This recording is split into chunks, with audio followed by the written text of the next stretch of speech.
నిరంతరం ప్రజలతో నిమగ్నమై అనేకమైనటువంటి కార్యక్రమాలు గోపీనాథ్ గారు మరి చేయడం జరిగింది.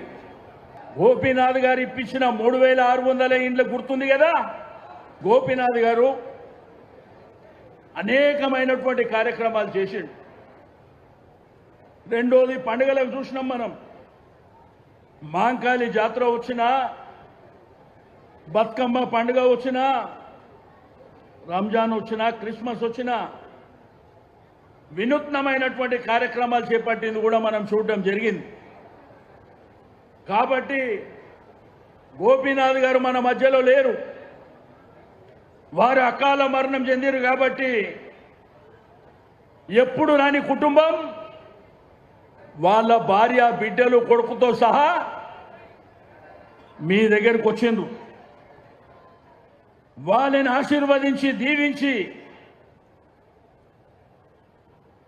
పోలింగ్ స్టేషన్కి వెళ్ళినప్పుడు, ఓటు వేసేటప్పుడు, ఆ పోలింగ్ డబ్బా దగ్గర పోయేటప్పుడు ఒక్కసారి మాగంటి గోపీనాథ్ గారిని గుర్తు చేసుకొని వేయవలసిందిగా నేను ఈ సందర్భంగా తెలియజేస్తా ఉన్నాను.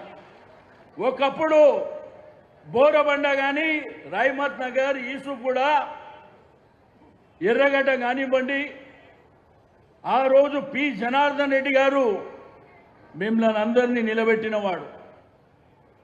ఆ తర్వాత చేసింది మాగంటి గోపీనాథ్ గారు అనేటువంటి విషయాన్ని నేను ఈ సందర్భంగా తెలియజేస్తా ఉన్నాను. కాబట్టి ఆ కుటుంబానికి ఒక ధైర్యం ఇవ్వాలంటే